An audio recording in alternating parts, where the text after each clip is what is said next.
mother's life out. And he should be incarcerated. He should make the work and work every day, go back to jail at night, and help take care of the family that he has hurt, and the person that is going to have to bear all the expense because of his ill doings.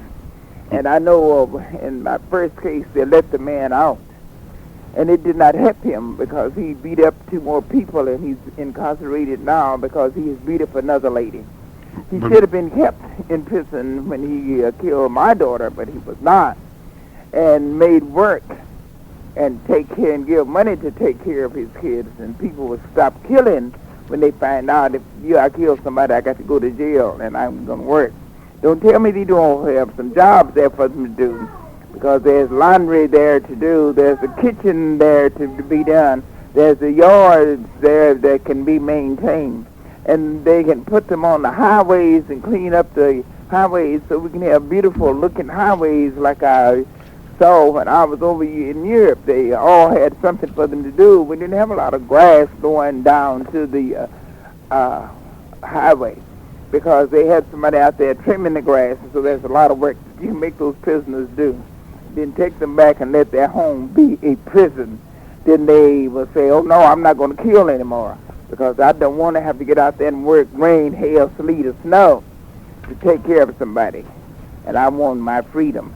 Now, that is what I would want to say about the death penalty, because it doesn't help the family. It doesn't bring anyone back. It just kills another person, and it gets him out of his misery. He can't remember the ill that he has done because it has gotten him out of the thoughts of killing someone. Then the next thing I'm going to talk about, Kevin, is the gas bill. The gas bill. Hello, Oklahoma. Hello, all over Oklahoma. Hello, over Oklahoma and all over the United States. Help, help, because this gas bill is going to really put us in jeopardy. Can you imagine? My gas bill went up from $7.40 to $200 and some dollars. And then from $200 and some dollars this month, it's $500 and some dollars. Can you imagine gas bill going from 70 to 200 and then from 200 to 500? Something is happening out there, and I know somebody ought to find out. Maybe we need to go to Arlex Gas Company, because I used to use Arlex Gas Company, and I'm sure we are not pouring gas down the drain that fast and that much. That it would be a bit. You don't think so, Then I call my representative and my senator, and I'm going to call my governor, and if I have to, I'm going to call the president. Yes, oh, my goodness. Well, you know, I think you ought to start with the Corporation Commission. You know, they help regulate. That's you know, right. but they say gas. I've already called them. You've already called them.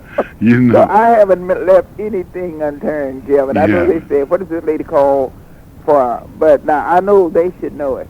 Well, and there's enough of us hurting that they should know it. Oh, because, you know, we're on a fixed salary, Calvin, and that means some old folks who don't get very much. I know some people don't give it about $700 to $800 Social Security check.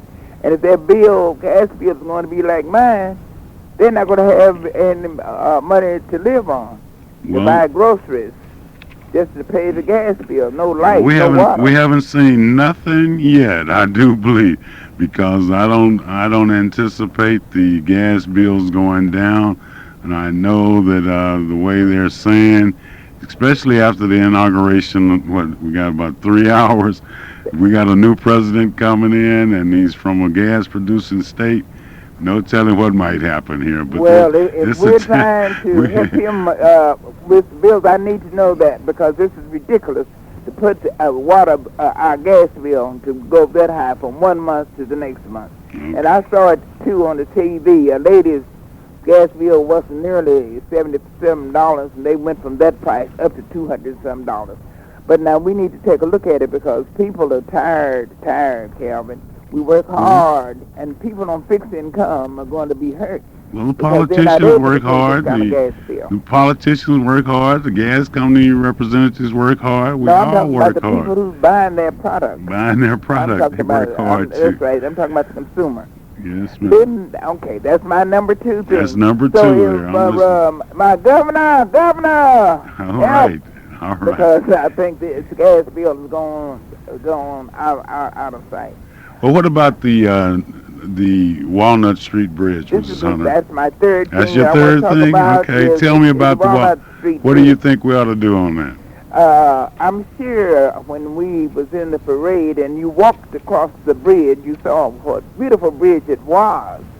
All it needed was just a little attention. They haven't given it any attention for years. Now, as I saw inscribed on that bridge, something like 1935 or 39, it was one of those. I think it's 35, isn't it? 35 when the bridge was built.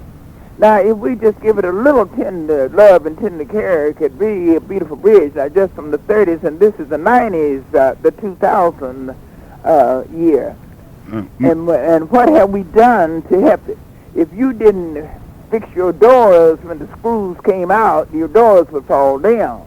If you didn't put some paint on your house, then your house would decay. And if the city can write and tell you to paint your house, surely the city ought to be able to take care of their bridges that we have built here in Oklahoma City. And I don't want them to tell me that they can't go in and refurbish that bridge, that they can't beautify that bridge, but they are building bridges, I-40 across town, I-35 across town, and then one highway over the other highway, and it's standing. Why? And they're there working on it and giving it the kind of care it needs. That's all that bridge needs. All right, Mrs. Hunter, hold on just a minute here. We have a caller here on the other line that we need to get to. She's been waiting patiently. Wait a minute, Clara. Wait, no, I don't want you to go nowhere. I just want you to just kind of go on hold and remember the Walnut Street Bridge. But then while you're holding, be thinking about what we can tell the people that they need to do to help save the bridge. So we'll switch over here to line 2, talk to this young lady who was a participant in the Martin Luther King Day Parade, who's also the vice president of the Oklahoma City and ACP Youth Council. Good morning, Coco. How are you doing? Fine. Tell me, report to me. Give me the Coco report. Okay. Good morning, ladies and gentlemen. This is Coco Thomas, your fantastic reporter. I hope everyone is getting ready for Black History Month. And I hope everyone comes and joins us at the NAACP Youth Council meetings every Monday night at 7:30, where Kara Slough is our president and I, Coco Thomas, is your vice. This is Coco Thomas, your fantastic reporter. Every Monday night, 7 p.m., Coco, Karis. Coco, thank you so much. And thank you for, last week we talked to you about the bridge, and I know that you already have that definitely in your mind. But we are fortunate also to have here in the studio, while we're waiting on Mrs. Hunter there, we're going to put her back on. She's online. She went? Okay. But we have Mrs. Hunter here, but we have in the studio young man that was a part of the Martin Luther King Day Parade. He's going to give us a little report on how it felt once again to be a part of that parade, how it felt to be there, and to just to participate. A lot of us stood on the sidelines and we watched. Ooh, that is a beautiful float. Ooh, what are they doing? But this young man was there, a hands-on type thing. Good morning. Welcome to the Clara Luper Radio Show. Thank you so much. Thank you for finally making it, my man. Good morning, Calvin. How are you doing? Tell everybody your name. My name is Burley Nero. Burley, and you were in the parade. What were you doing in the parade? Why would you be in a Martin Luther King Day parade on a Saturday morning?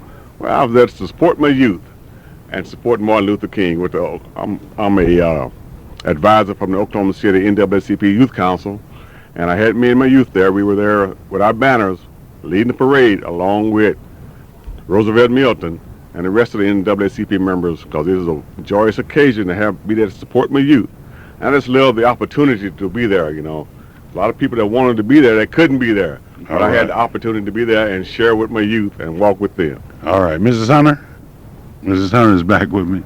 Right, and, and I was right there in that parade, Calvin, That's because right. I brought the youth down there and go behind the youth because I felt maybe one of them, they were so little that one of them may get tired. But at the end of the parade, they said, look, we walked all of the way, and they were so happy to do it. That's right. Okay. And that is wonderful. Okay. So I want to congratulate all of the NAACP youth who was there in the parade, took part in the parade. We want to thank them, and we are so happy that they came because I'm sure they want to be part of the keeping the dream alive. Yes, that's right, Miss Hunter. Okay, Mrs. Hunter, we have Nero here. We have you here. We know that a date that we have on our calendars that we want everybody to write down is March the 3rd. At March the 3rd, I'm changing subjects here a little bit. March the 3rd is the Miss Black Oklahoma City pageant. Tell us a little bit about the Miss Black pageantry overall, especially the Miss Black State, and how the Miss Black Oklahoma City pageant has something to do with the state pageant. Well, you know, we have many cities participating in the Miss Black program and to become the state Miss Black Oklahoma. So Miss Black Oklahoma City will be just one of the facets and one of the cities that will be participating in order to participate in the national or to become how can you be a part of the Miss Black Oklahoma City? All you need to do to be part of it, you can always call 424-3929. And each, as Coco said, on each Monday we are at the Freedom Center. You can come by and we'd be happy to give you an application.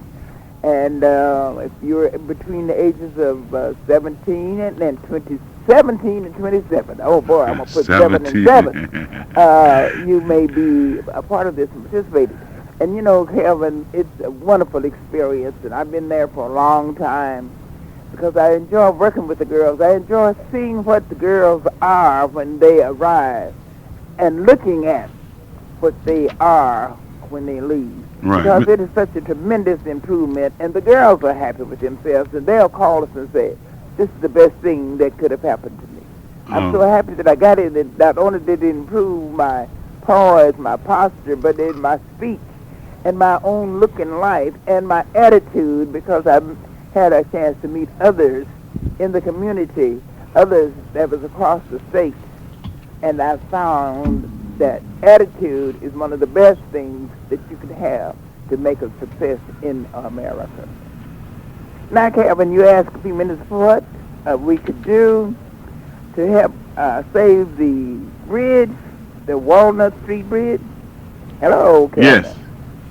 So, well, okay, one of the first things I feel that they can do, and this is one of the things that they're asking everybody to do, is to write and call our mayor, call the city council, and if you know any of them personally, call them, because I'm gonna call Miss Johnson. And now, Miss Johnson, you know, from day one, I have said that we should keep the bridge because that bridge is a historical marker for Oklahoma City. And I looked at the number of people who walked across the bridge and the number of people who walked up the steps in order to go from one side of town to the other, because it was kind of like the Mason-Dixon line back in the 30s, the bridge. And people will come to Oklahoma City and say, let me see that Walnut Street Bridge that they said that divided the city, and that we could have it there. And maybe we do not want to say that, but it is a wonderful historical marker.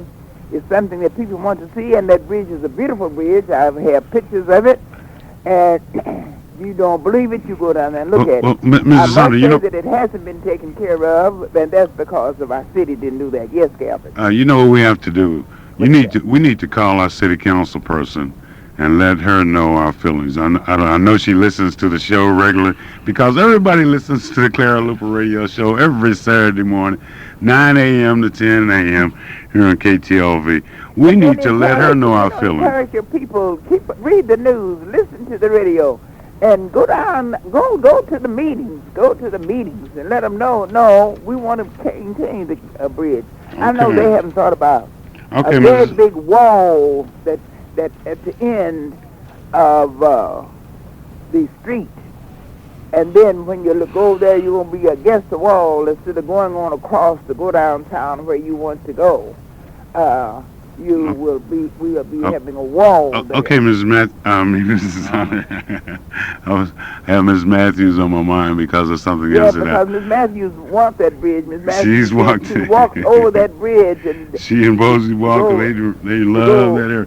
When she was in school, because we had no alternative, this is what we had to do. Had to do it. And I you have I a closing statement you like? Because when I went overseas, I went across a bridge that they had for years and years and years and years, and they preserving the bridge because it was an historical marker for their country. And I think we ought to preserve that bridge, and not only that bridge, we ought to preserve that Y building that's downtown that used to. Oh, it's a little late on that. We should preserve that. We've been quiet too long. And the German Tower, we should preserve that. Those are some of our historical things, and they are beautiful structures, beautiful architectural structures that we should let people come to Oklahoma City to see the historical things we have here in Oklahoma City. Okay, Mrs. Hunter, you have a closing statement, another couple of minutes here to close out and round up your feelings here. You've been here in Oklahoma City. You've been here in Oklahoma for many a year.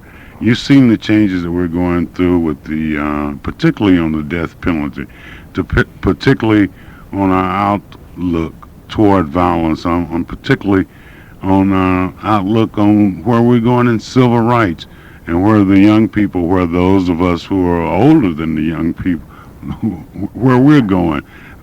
In 2 minutes, give me a statement that would be inspiring and encouraging to those of us who need that type of inspiration, that type of encouragement here this Saturday morning.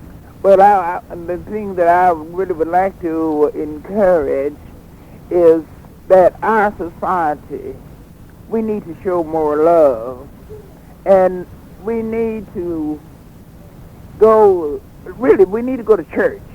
We need to go to church, and love should start at home, and then you go to church and show them more love, and bring those young people and bring them to church so that they can see there is another way of life. Violence is not the only way out. All right. Jesus did not kill because they mistreated him. He did not kill. All right. Because he left love. Because if you show love, then you will not find out we won't have all of the killing that we are having. So All right. I'm asking you, find love, and to the young people, go to church and see if you can find some Christ in your life. All right. Thank you so And much. Mrs. Lady Ruth Hunter, dynamic young lady, former public school teacher, and now I'd like to say a community activist. I can definitely say a youth council advisor. That's right. Who takes care of plenty of business. Nero, That's right. You're here, and it's such a blessing that you finally made it. But then, I can always count on you to be on time. That's one thing about it. You've been working with the Miss Black Oklahoma pageant before. Yes. And on March 3rd, we're having Miss Black Oklahoma City pageant.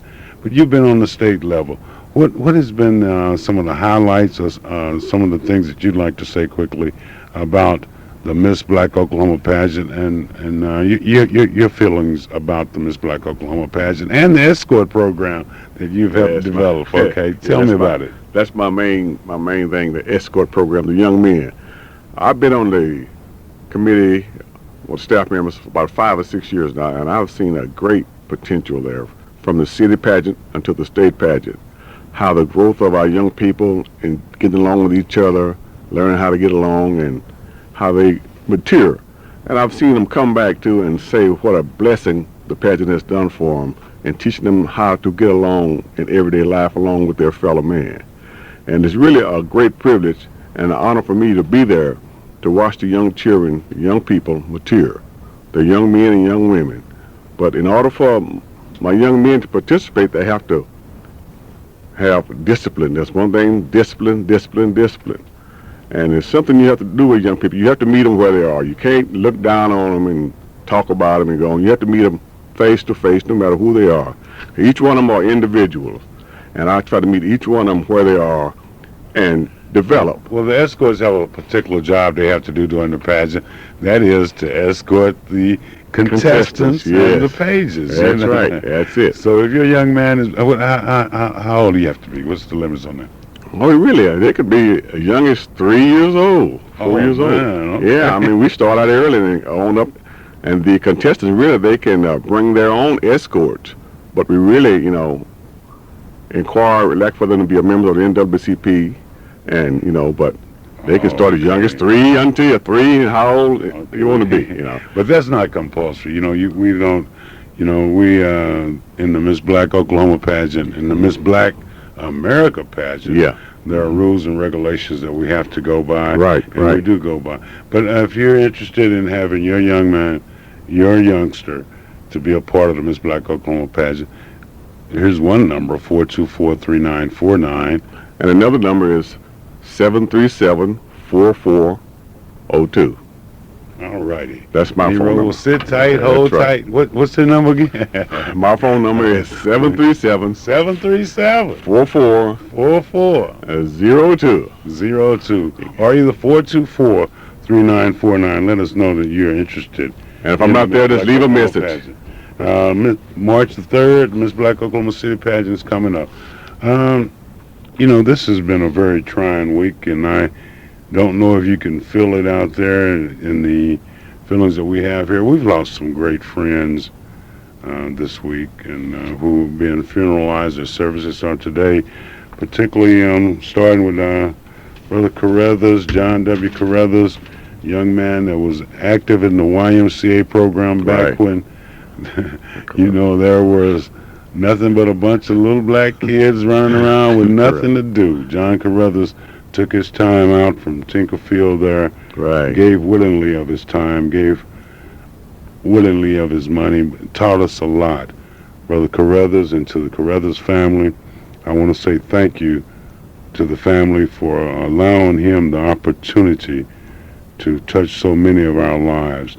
Now, Mrs. Carruthers, Mrs. Norma Carruthers, Victor, Claude, and Daryl, and Marcus, and Sheila, Douglas, you know that we love your dad. We know that we appreciate everything that he's done. He's a part of the Freedom Center. He's a part of Black Oklahoma. He's a part of Oklahoma City. Did a fantastic job. Our sympathies go out to you and to your family. That's right. Also, we at the State Fair will be missing a young man this year, because we funeralized him yesterday, and that's none other than Lewis Knight of the barbecue place there, that Lewis Knight's Barbecue. He was a graduate of the Big Lake High School here in Oklahoma. He's been a diesel mechanic. He owned and operated the restaurant and the catering business called Knight's Barbecue. Now, Mrs. Jones, his wife, his children, Leslie Knight, Sarah Knight, Merlin, Rita and Janice Thompson, Shirley, and his brother Bobby. We're going to miss Brother Knight, and we know that he's worked hard to leave a legacy. Yes, he has. To make a legacy. That's right. Because he has that barbecue so tender that you don't need no teeth to eat his meat. That's what he said. All right. But Brother Knight, and to the Knight family, please accept our most sincere sympathies. Kenneth Brown, a member of the Douglas High School class of 1964. Ken and your family, we know that this has been a trying time for the family, been a trying time for the friends of the family. But realize this, that with the strength of the Lord, with the strength of friends, that's right, and with the togetherness of family, we can make it through this time. Brother Nixon's family, XL Nixon. Well, these are people who have worked hard to make our city, our state. You got Ken there, who was a former professional player. Got Brother Carruthers that took time out and molded young people. That's right. But things go on. The challenges continue to go on. We've tried during the course of this show to kind of challenge you to bring up the issue about the death penalty. Wanda Allen's services were held this week, and her family was there. There was a togetherness that was brought on by her brother, Pastor Bill Allen, Pastor Bishop Bill Allen, who came from Revelations 2:10, and he talked about when the trumpet, I shall wear a golden crown. Beautiful services. Young lady went home in grace. But that's what I think we all have to do. We have to realize that the mirror on the wall reflects our outward image. Yeah, that's right. We've got to start looking now toward our inner image. We need to challenge these young people who are still in school, be you in grade school, middle school, or high school, and especially college, to prepare yourself, do the very best that you can to get ready for today's society. That's right. Brother President Bush, in a few hours we got a new one. He's president. Coming on. Yes. But Nero, we've been, as a part of the Weekend Singers, you're also a part of that. We've been invited to participate in a concert coming up. Our agent will be getting in touch with you and let you know that. But we have a very special birthday this week. Okay. Mrs. Gloria Matthews. Oh, no, Miss Matthews. Miss Matthews had her birthday this week. She's favorite hard advisor to catch up with. That's Chauncey's Cheradina's Daycare Center, located Northeast 50th Street, also there in Northeast 23rd Street. Mrs. Matthews, happy birthday to you. And then also there's another young man, boy. He's only 22 years of age. What was his name? It's Marlo Thomas. Marlo Thomas. Oh, yeah, that's right. Marlo had his birthday this week. So let's do this, Nero, while I get the horn here. Okay, you bro. kind of get your tune together. Okay, we're going to be ready here this morning. We're going to give a special to Mrs. Matthews. Mrs. Matthews, Marlo Thomas. Ready? Here we go. Happy birthday to you. Happy birthday to you. Happy birthday, Mrs. Matthews. Happy birthday, Marlo. And may you have many more. This is Calvin Luper ending today's show with a challenge. That challenge is for you to go out, to be something, to try to be something, to challenge yourself educationally, to challenge yourself in business. Go out, help make our city, help make our state a better place. If you feel something, if you think about it, if you think you can do it, you can do it. Hold on. Keep hope alive. Hope alive. Keep hope alive. Amen.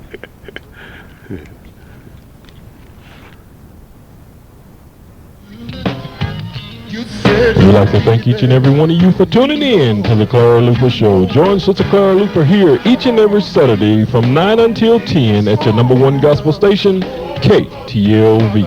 And until next Saturday, may God bless you. And the views and opinions expressed on the preceding program were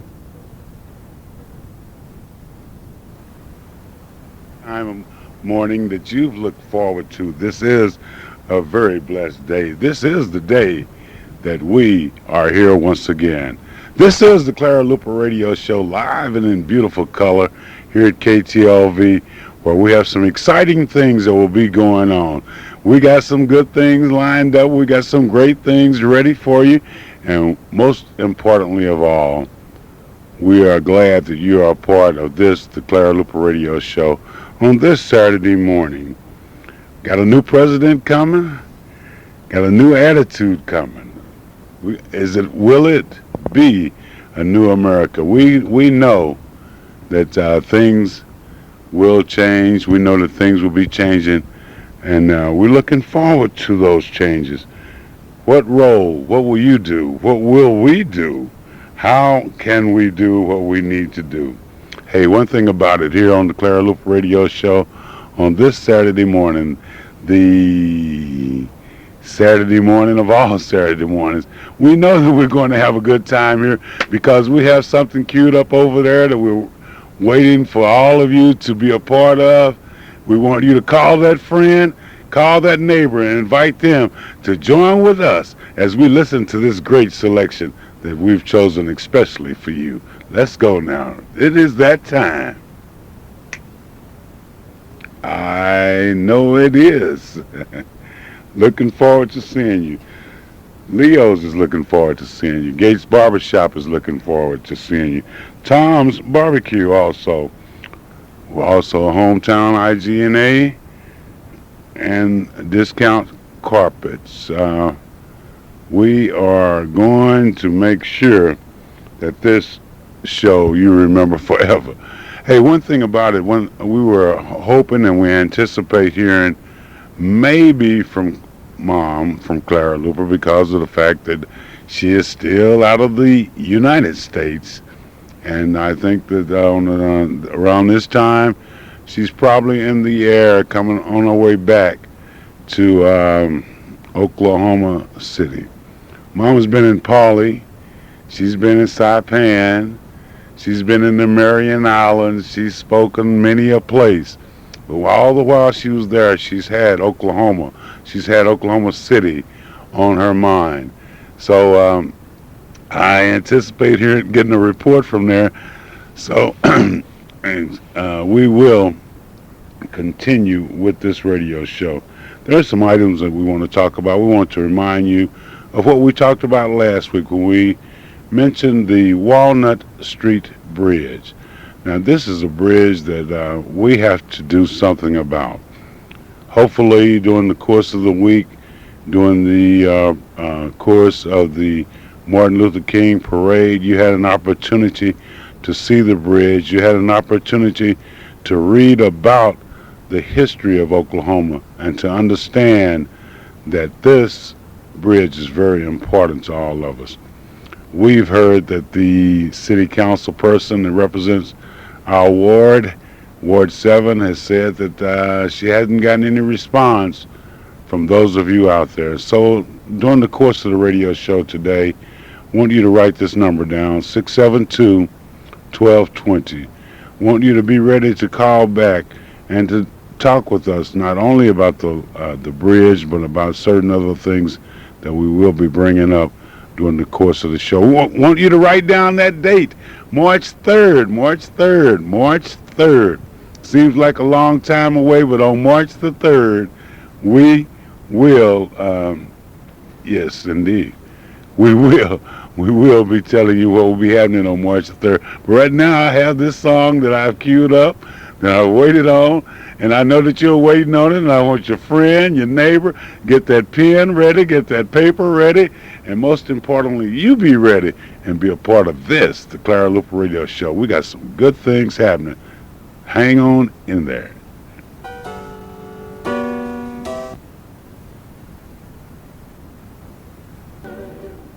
Yes, indeed. After you've done all you can, hey, this is a special show. You know, there's been so many things that have happened this past week there that really challenged, I think, each and every Oklahoma Cityan.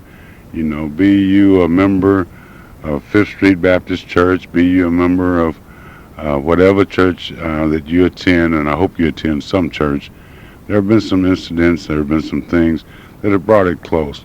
But I've been fortunate, and not only because of being here on the radio, but by knowing you.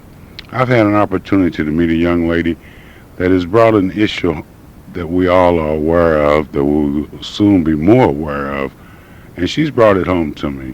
And I'd like to introduce to you, first of all, a young lady that I want to say thank you for calling. How are you doing? I'm fine. Good. And your name is? Sue Norton. Sue Norton. Sue, speak up a little bit. Okay, Sue, tell us, well, I guess I should tell everybody. Sue is a young lady who has definite feelings about the death penalty. You know, here in Oklahoma, we're making history, and it's not always the type history that we as Oklahomans like to make. We're in the process of celebrating the Sooners' perfect season, in the process of a successful and a dynamic celebration of Martin Luther King's birthday. But Sue has a different outlook on things. And Sue, just tell me a little bit about yourself as we go along, okay? Okay. Sue, so your name is Sue Norton. I'm really feeling good right now. And you're really feeling good. Young. Good. Nice. Huh? Okay. Twice. I really feel Well, it seems wonderful. like it.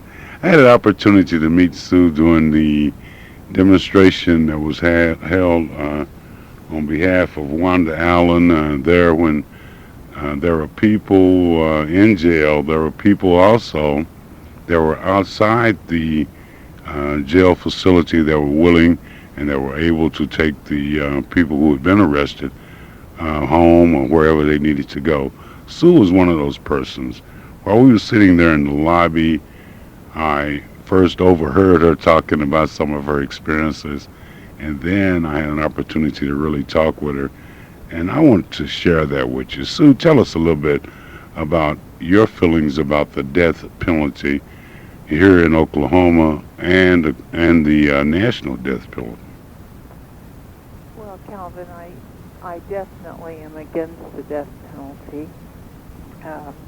I don't guess I really realized that until it touched my life. And how did it touch your life, Sue? Well, my daddy and my stepmother were both murdered there in Oklahoma 11 years ago. They were shot to death in their farmhouse. So, yes, I am aware of how it feels to have murder in your home and in your family, and to have that loss that is irreplaceable. But I found that society expected me to hate. Society expected you to hate. Now, Sue, let's kind of get this in perspective. Now, your mom, your dad, and your stepmom were murdered. Yes. Okay, the person that murdered your family, you know, you've had an opportunity since then to know them and to meet them, and they're still on death row. Is that right? Yes, Robert Knighton is his name, and he had spent 30 of his 48 years in prison and was out for parole, and immediately got in trouble again and killed people and had to go back to prison and got death. But I listened to 5.5 weeks of preliminary hearing and trial, and during that time I learned that court's not like Perry Mason and Matlock. It made me rethink everything and stop and realize that court's not always as just as I thought it was. Well, Sue, you know, I understand that. Do me a favor, too. Will you turn your radio down just a little bit there? Honey, I don't have a radio. You don't have a radio? Okay, we're getting a little feedback here. That is fantastic. So it's just us on the telephone, and you're talking to one of the most intelligent listening audience in Oklahoma. This is the Clara Luper Radio Show. We're here on KTLV,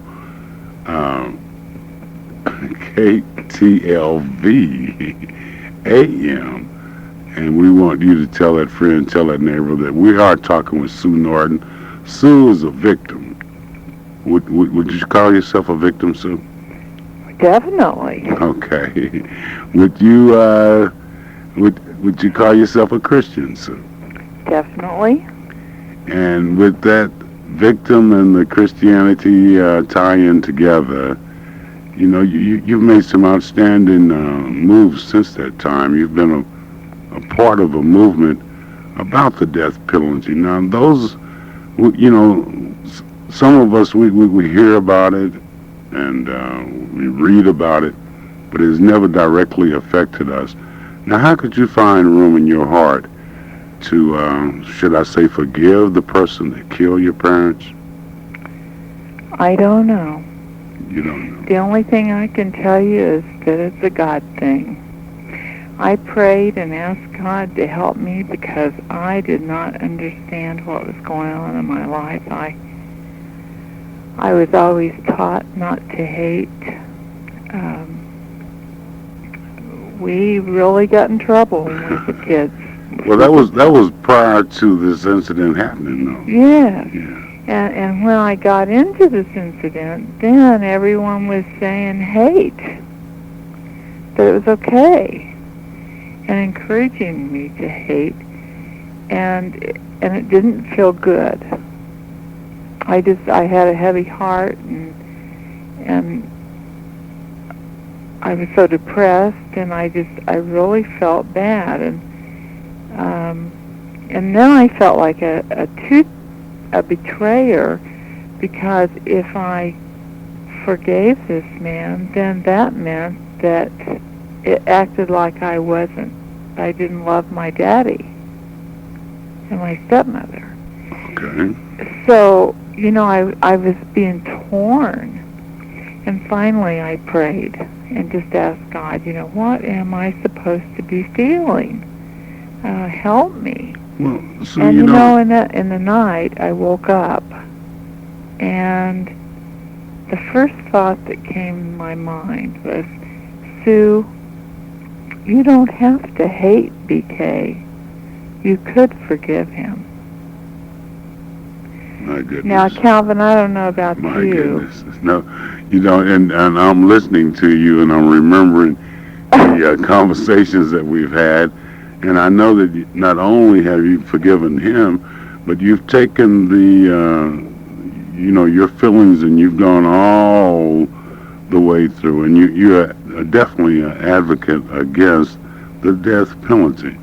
And one of the questions that I'm going to start off asking you here is that are you sure that the death penalty should be abolished in America and Oklahoma Oklahoma? Yes, sir. I sure am. But then someone took something dear from you. Don't you think that we should, as a people, as a judicial system, that we should take something from them? Calvin, you know that dead is dead. And That what? when someone's dead, they're dead, and they never come back. Okay. And nothing is going to bring my parents back. Nothing. So if nothing's going to bring them back, why would I expect that I would feel better if this man was executed? It's up to me to get on with my life. First of all, it was a gift to myself to forgive. It wasn't a gift to him. I have became his friend. You have? Because you know what? As a Christian, it's our responsibility to tell about Jesus to every single person we meet. Of course. And to help them to come to know the Lord and have Jesus in their heart. And I knew that man did not have Jesus in his heart. And so I became his friend and was on a mission to at least tell him. And I'm proud to tell you that 9 months after I started talking to him, he did accept Jesus into his heart, and today he's a different person. He's not that mean, angry person, but I'm getting away from the death penalty. Okay.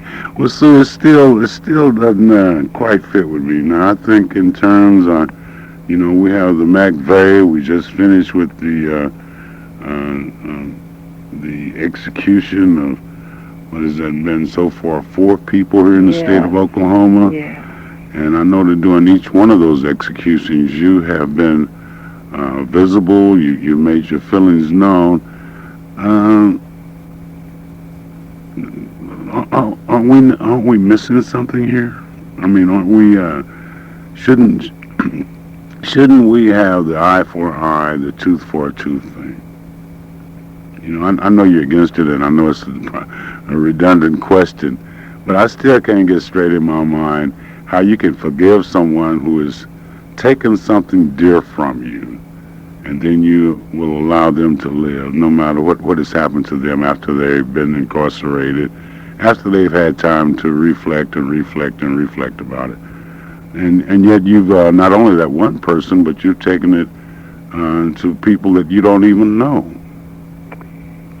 Well, Calvin, I just believe that there are so absolutely many reasons why not to execute.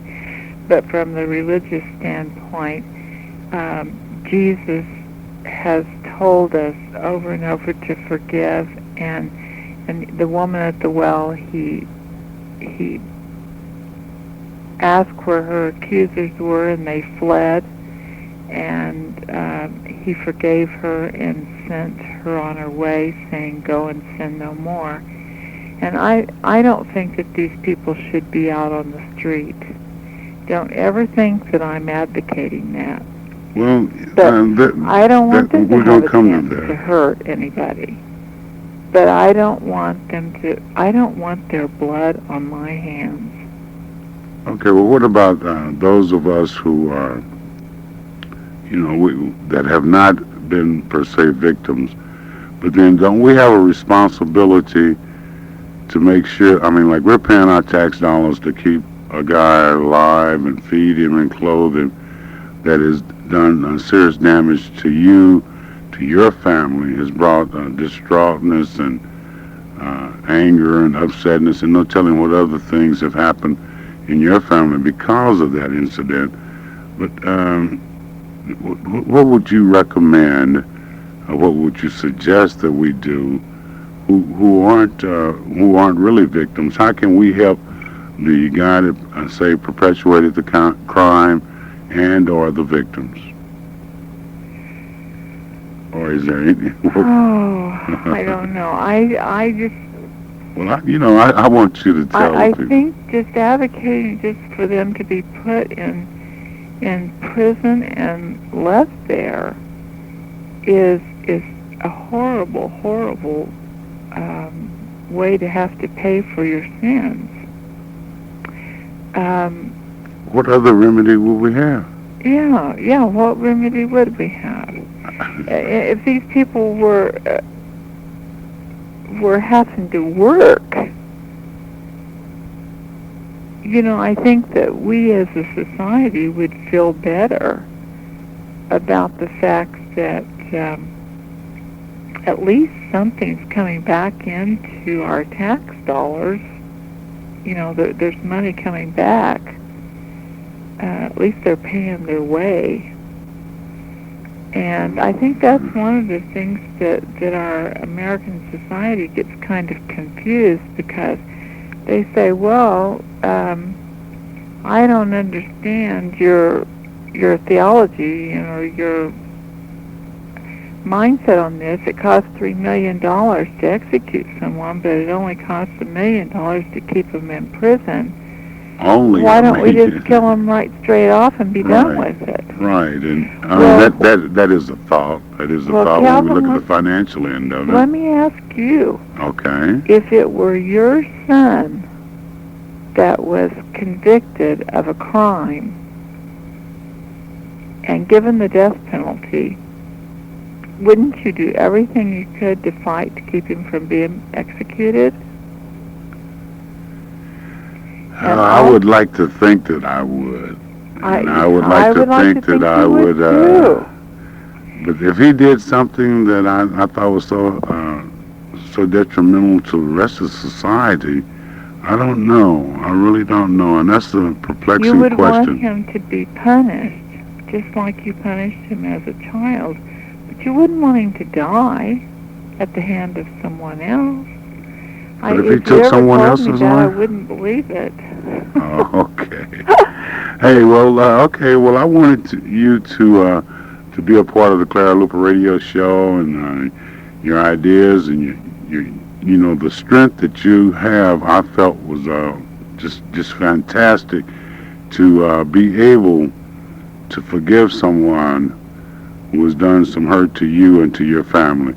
Oftentimes as we were growing up, there would be the time where you shoot my dog, I'm gonna kill your cat. Yeah. But that kind of thing, I don't know. So what would you recommend, just quickly, last couple minutes here, if you would say to the people of Oklahoma, what would you say to them about the death penalty and the steps that we could take to make this society, in your eyes, a much better place? I think that the answer is love and forgiveness. If we would love our neighbors and we would, Calvin, if I reach out and forgive you and love you as a friend and neighbor, and no matter what you do to me, I turn the other cheek and still reach out and help you, then you're going to start saying, gosh, that felt pretty good, and I'll do it for somebody else. And the next thing you know, we're all doing it. If we just can, all of us, start to be a more forgiving and loving nation. Okay. Well, you said it. I think that the world's better. You said it. You said it, and everybody wants to hear how the victims feel. Everyone wants to know, the depth of their feelings. But Sue, thank you so much for calling, and I appreciate it. I appreciate it, and I know that there's some other incidents that we could talk about, particularly down there in McAllister, at the times when you have joined with others in praying that we as a state would stop the execution of people who have committed crimes that our state laws say they should die for.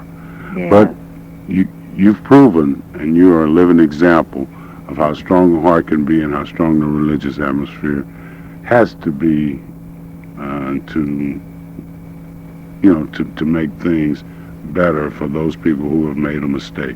Maybe they can be helped. We don't know. But here on the radio show, we just wanted to present your view, and thank you so much once again. But I'm going to go back to this song that I think says a lot. And it means a lot to those of us. So, Sue, if you hold on, I'll get right to you, because we're going to play this and call that friend, call that neighbor, invite them to be a part of this, the Clara Luper Radio Show. Okay. All righty.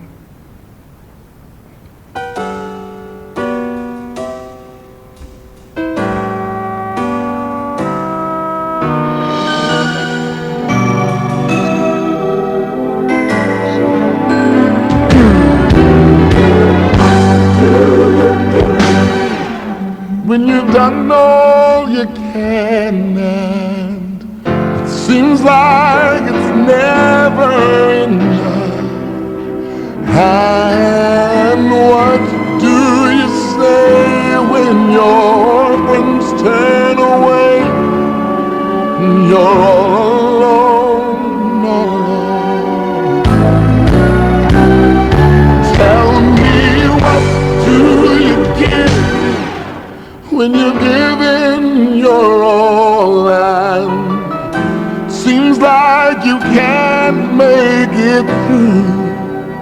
Well, you just stand, but when there's nothing left to do, you just stand, watch the Lord see you through. Yes, after you've done all you can, you just stand. Tell me, how do you handle the guilt of your past? Tell me, how do you deal with the shame?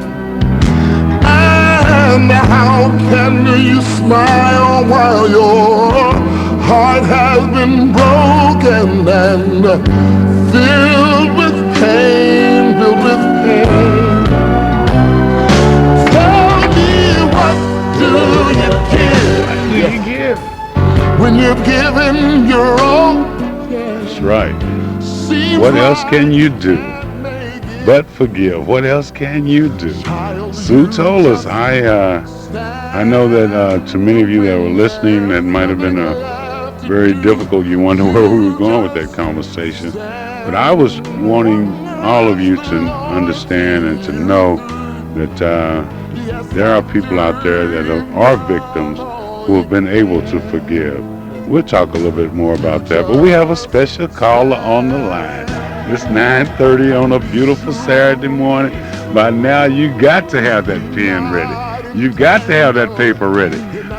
Good morning. Thank you for calling the Clara Luper Radio Show. How are you doing? Good morning, Kelly. And how are you What's doing? going on? Hello. We can. I need to turn the music down and let the phone come on up. You can barely hear Sue on the phone. Okay. But I want to say hello to the radio. Okay, Miss Hunter. Thank you for today, and I know you enjoyed the snow and all of that. But I have three things that I want to talk about, so I'm going to begin since you were talking Miss about Hunter. creativity. Yes. Maybe you should start over there. We had that music up. Okay, now start over. This is Mrs. Lady Ruth Hunter. How you doing?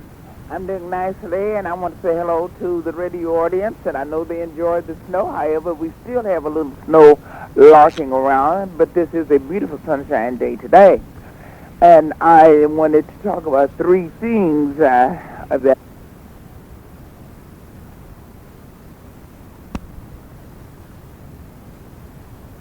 And he just wiped the mother's life out, and he should be incarcerated. He should